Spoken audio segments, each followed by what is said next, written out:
A warm welcome to all of you, whether you're physically present or participating digitally, to Göteborg Landvetter Airport and a celebration of the 400th anniversary of Gothenburg and Borås respectively, as well as the celebration of the profound engagement that these two cities have in art, and in particular street art. My name is Carolina Modig. I am an art journalist, editor, and author of 2 art books. I also lecture about the transformative values that art can bring to people, societies, and businesses. In 2020, the project Artscape Saga was carried out in 12 regions surrounding Gothenburg, and a total of 34 murals were created. In September 2020, the No Limit Street Art Festival in Gothenburg was arranged in collaboration with Artscape, and 12 new art pieces were created in the Norrby neighborhood in Borås. Borås and Gothenburg are connected through this art, and today we are gathered here at Göteborg Landvetter Airport, right in between the two cities, which is also the gate to the world. We will celebrate today through the inauguration of murals created by the internationally acclaimed street artist D-Face, who is also present here today. Now, we're going to see a short film about the creation of the murals.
Standing here next to me are Therese Brusberg, director of Gothenburg 400th anniversary. Therese, as I mentioned, street art has become a part of both cities' identity. Could you tell us a bit more about the relation of street art to Gothenburg and why this particular initiative started? Well, street art for us is very important for the city. And for the 400-year anniversary, it's very important because we have been working with this for many years now. And I think now that we have reached a new dimension and absolutely like a higher level when it comes to street art, thanks to the collaboration with Artscape that we started in 2016. And now the street art is more available and accessible for everyone, and you can enjoy and explore it all around the city and also now all around in the region.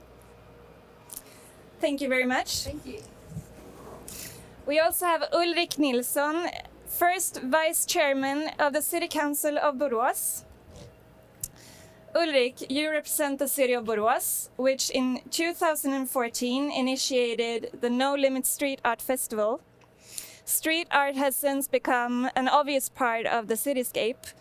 Could you tell me a bit what this particular project means to you and to the city of Borås?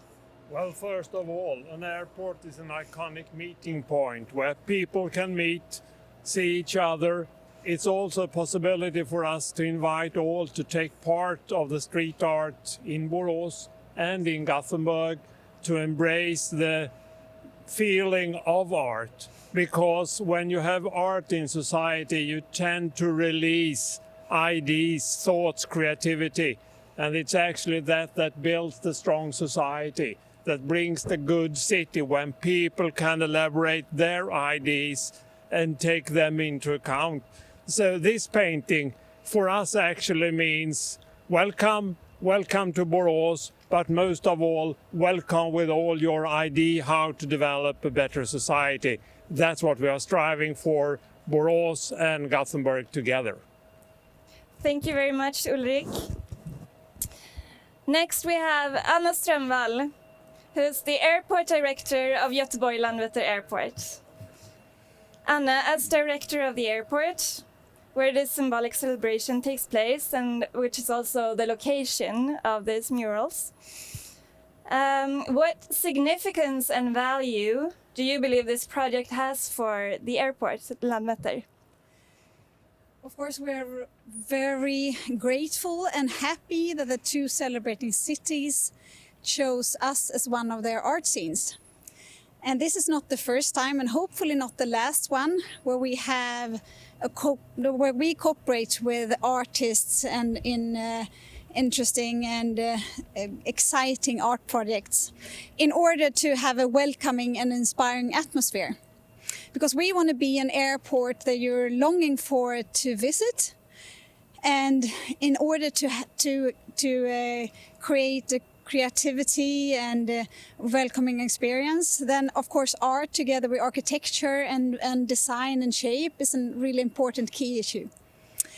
And in this case, I think D-Face has really captured the historic place in this together with his specific characteristics, which is really nice. So all passengers that will arrive here at Göteborg Landvetter Airport, they will feel a bit of flair and jet set feeling, and also of course in a region that really is serious about street art.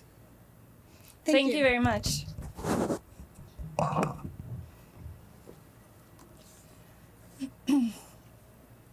An important part of the celebration of the street art in Gothenburg, Borås and the surrounding areas is, as you may have understood already, Artscape, an organization that wants to promote public art by producing high-quality projects and cultural experiences to local communities. As I mentioned earlier, the No Limit Street Art Festival in Borås was in 2020 arranged in collaboration with Artscape. And in 2016, Artscape carried out Scandinavia's biggest urban art project in 10 Gothenburg districts. This year, Artscape will be responsible for assigning artists to create 6 new murals in the city. With us today are the Artscape founders Tor Hedendal and Daniel Wakenham. Welcome. Thank you. So Daniel, when and how did you get involved in this project? Well, Artscape has a really good relationship with both cities, both Gothenburg and Borås, and it feels really good to do something where we're collaborating with both at the same time. And also, there's a huge symbolic value to this piece, as it kind of symbolizes how this region has become world leading within street art world leading, so in the entire world. Thank you. And what made you choose D-Face as the artist? Well, I think the obvious answer is right here next to us, but he's a very talented artist. Worked with him before. He's one of the biggest names within this art form, and it felt very symbolic to put him in the middle between these big cities.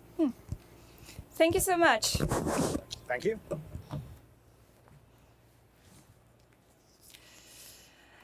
We are very happy to also have with us the artist himself. Dean Stockton, better known as D-Face, is one of the most prolific contemporary urban artists of his generation, and his murals can be viewed in cities all over the world. Apart from painting murals, he's had gallery shows in cities like London, New York, Melbourne, Los Angeles, just to name a few. He's a sculptor and sometimes a designer, and he runs his own gallery, which is one of London's foremost contemporary urban art galleries. Welcome. You've described your approach to art as a welcome jolt of subversion in today's media-saturated environment. Could you expand a bit on that statement and tell us about your view of street art? Sure. That statement's loosely based around the advertising that is surrounding us, particularly in cities, and our choice, whether it's there or not there. You don't have an option. It's there. It's forced upon you. And what I wanted to do is create a break in that, which didn't represent anything particularly. It didn't have a brand behind it. It was just there for the people, for the public. And for me, that's the origins of street art and graffiti. And mural painting is the evolution of that for me personally in my work. As we mentioned, to show and present art in public spaces contributes to a number of values for people and societies, among them a stronger sense of belonging and identity formation. What kind of transformative values do you think that street art can bring to blocks or regions or cities? The most important thing for me in street art is the interaction with the public. When you're painting in a public space, you get the people that are walking by that aren't necessarily art educated, maybe have never had art lessons or been to a gallery, but when you're confronting them with an art piece, their first question is, what are you doing? What's it for? Because they think it's an advert. And when you say it's just for the area, it's just for the public and the people, then they start to think about their relationship to the work that you're painting.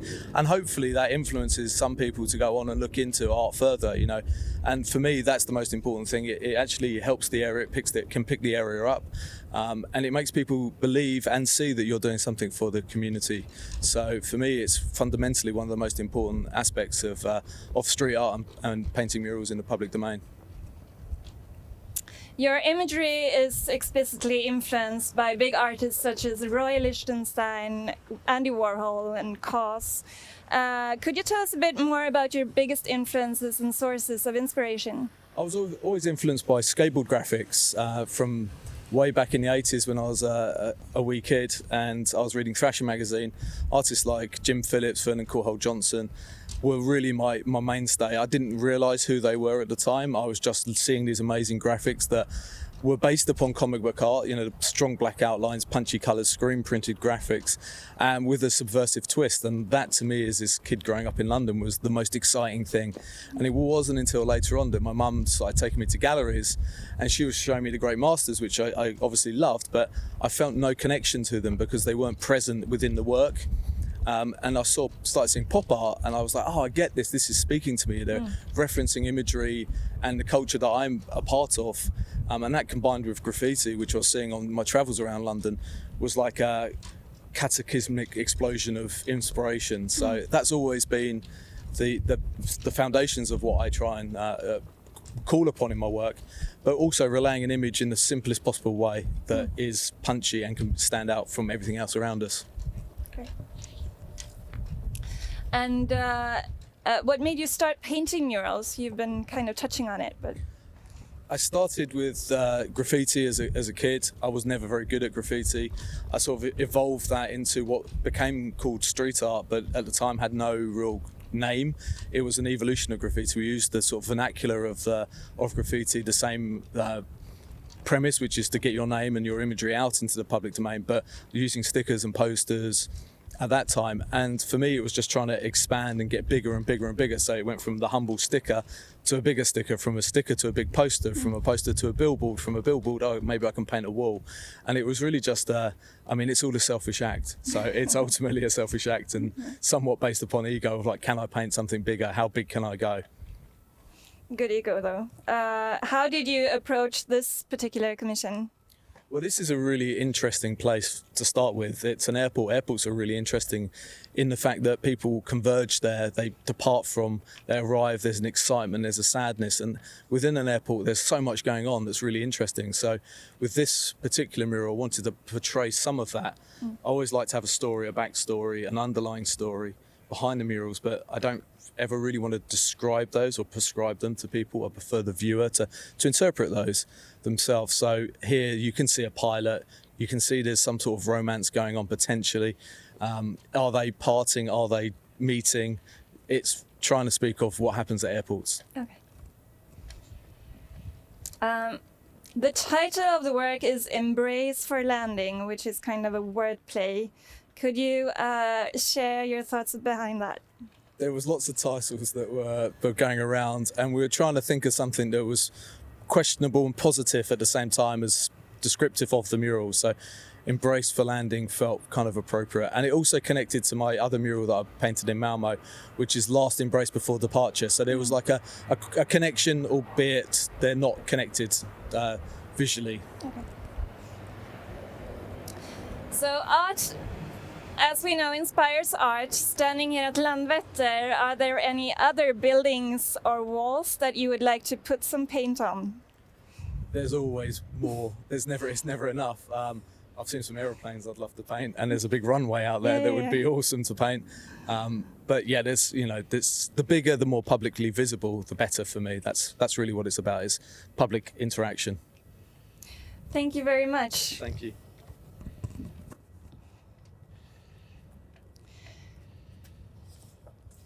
All right. So now there's actually only one thing left to complete this inauguration and celebration.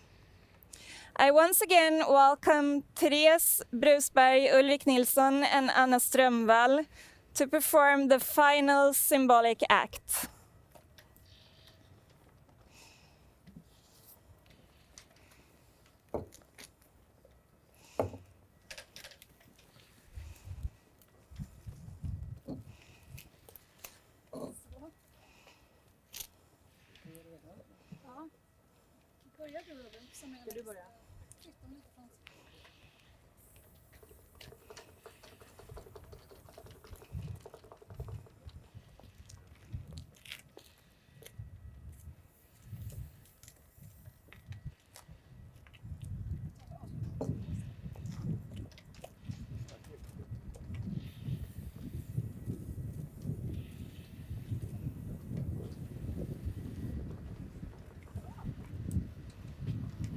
Great.